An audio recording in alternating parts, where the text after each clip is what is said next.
there are two fundamental attitudes toward life and its sorrows. Those with the first attitude blame the world. Those with the second ask what they could do differently.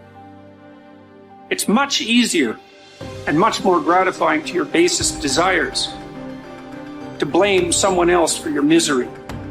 Life is full of ups and downs, disappointments, failures, obstacles, and stumbling blocks. Trust me when I tell you that you will need to be mentally tough to overcome and conquer some of the hurdles life will throw your way. It's called life. And here's what the key to it, that you have to work on yourself.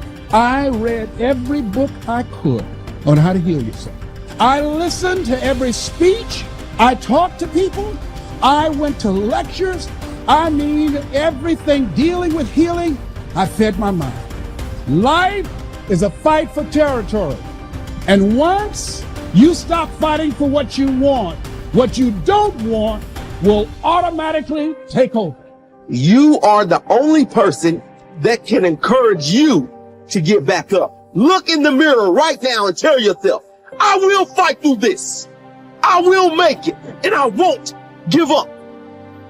Life, you thought you had me down. But this is the moment I change my mind. I won't let anything keep me down. When you want something new and fear pipes up and tells you can't have it, you gotta say, yes, I can. When you want to try something new and fear pipes up and tells you shouldn't do it, you gotta say, yes, I should. When you want to go somewhere new or be with someone new and fear pipes up and says you won't do it, you gotta say, yes, I will. I will never quit, because if you quit, you're done. You may still be alive walking around on this earth. You're done. I will never quit. I will persevere and I will thrive on adversity. My team expects me to be physically harder and mentally stronger than our opponents. I hold myself to that standard. I will be physically harder and mentally stronger than anything that comes against me, my family, my business, my brothers, my sisters, my team. I will be the one that is physically harder and mentally stronger, and I will work to maintain that position. You won't beat me. If knocked down, I will get back up every single time. Every day, it's a selling job on you. It's possible. I can do this. I can make this happen. No matter how bad it is or how bad it gets, I'm going to make it. It's possible.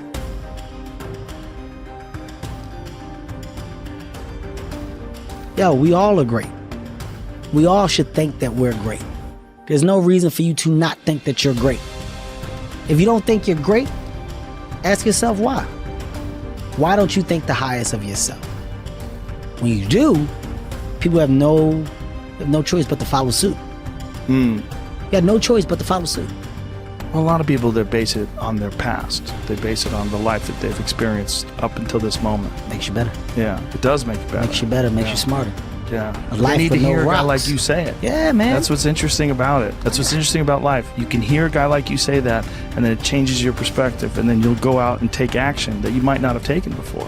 I got a 585 on my SAT, Confessions. They give you 400 for putting your name on the paper. It's a true story. I guessed ABACADA. I did abacadabra all the way down. True story. Swear to God. Hand on my mother's grave. ABACADA. All the way down. I didn't care because it was a class trip that same day. I wanted to go Great Adventure. I was told that not taking my SAT seriously would prohibit me from furthering myself. That's what I was told. At the moment, I said, maybe I should have applied myself. Maybe I should have did different. When I saw all my friends get their test scores back and they were ecstatic. 800s, 900s, 960s. Everybody's going to college. I felt like the biggest idiot in the world. The biggest idiot in the world. Because the same people that I went and rushed to go to Great Adventure with, they had taken the SAT the week before. They already got their work done. They did everything they were supposed to do. So that moment of fun was real fun for them. I was the only dumbass that didn't prioritize and take care of my shit. So I'm the only one going to community college. Everybody else off to Villanova, Temple University, Drexel University. God damn. I just got left behind. Why didn't y'all tell me that y'all did it the week before?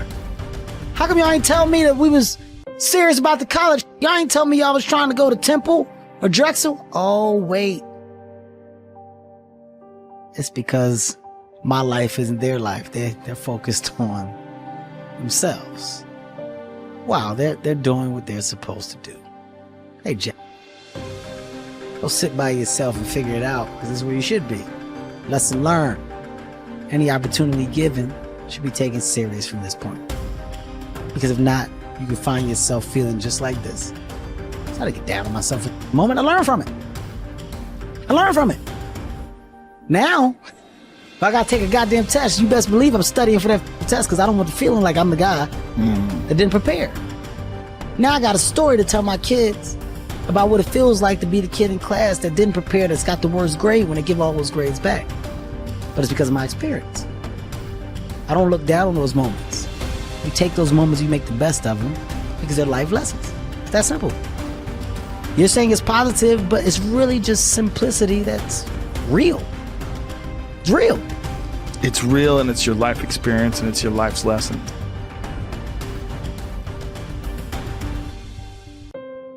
It's unbelievable how little genuine encouragement many people need, and how they had none. No one ever said to them and meant it.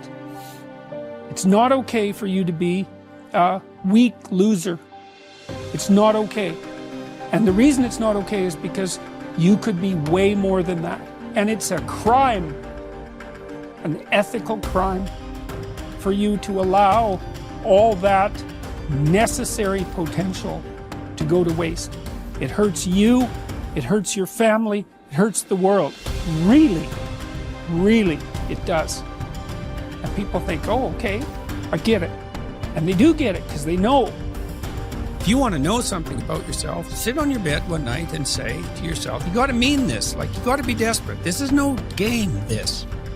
It's like, my life is not everything I want it to be, and perhaps it's not everything that I need it to be. And by need, I mean my life is so unbearable that the suffering that's attendant upon that has made me nihilistic, cynical, bitter, resentful, homicidal, genocidal, unable to have a good relationship, prone to punish people for their virtues because of my jealousy, driving the proclivity to see evil everywhere except within my own heart. Like, these are problems, man.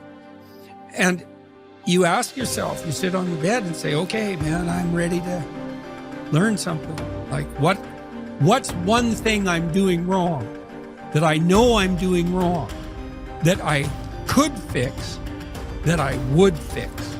It's like, you meditate on that, you'll get an answer. And it won't be one you want, but it'll be the necessary one. You know, and it's often something that will point you to small things. So Carl Jung said, people in the modern world don't see God because they don't look low enough. And so imagine you're in your messy bedroom, you know, and you're sitting on the edge of the bed trying to have an honest dialogue with yourself. And the little voice says, you know, it's pretty disgusting in here. And you think, well, I'm way above such trivial niceties as organizing my room. Well, that's pride. That's arrogance. If you're above organizing what's actually yours, how in the world are you ever going to organize anything else? And so you get on your knees and you think, well, it's time to, you know, take a brush to the toilet. And maybe that's where you start. And that works. Like, that works. You start making those micro improvements, like real micro improvements, real on the ground, actual micro improvements, the things you know that are wrong, you'll improve unbelievably rapidly. What's really interesting is self-value, real self-worth comes from doing hard things. We keep talking about self-love. We keep talking about loving yourself, believing in yourself. That happens naturally when you go through something difficult. Everyone who's listening right now, I guarantee you, has been through something difficult. Maybe they lost a friend. Maybe they've been through cancer. Maybe they lost their job and had to rebuild. Maybe they completely got destroyed during the pandemic and had to figure everything out with their health. The point is, we've all done hard things, and self-worth and self-value comes from recognizing the hardship you've been through and the growth that you made during that time. Now, if you're someone who's listening and saying, Jay, well, I'm not sure I've been through anything that challenging, well, that's your challenge. Go and figure out what it is that you want to do that's hard. Is it developing a new skill? Is it getting a qualification? Is it starting that business or dream that you've always wanted to do? What's that difficult thing you're going to do on your own, with your friends, with the support of whoever's around you, but not with the crutch or the handicap of a partner? What are you going to build as a skill, as a tool, as a value yourself that's going to make you say, I've done something? And that's the beginning of it. The beginning is, I've done something and I did that and I can do that. And when you do that, yes, there's going to be, you're going to validate the wrong things. You're going to give yourself praise for the wrong things. You're going to go through ego. You're going to do all of that. But there's still a belief of, I can do hard things. I can do hard things by myself. And I know what value I bring to a relationship. Most people don't want to be really wealthy. What they do want is they don't want to have any financial concerns. If they want to buy a new suit, they can go and get one. If they want to take a trip, they can take the trip. If they want a new car, they can get the new car. They don't want to just run out and spend or buy. They don't want to have any financial concerns. 2, they want to wake up in the morning excited about how they're going to spend their day. And the 3rd, they want to mix with people who are upbeat and creatively productive. These are the 3 things that people really want.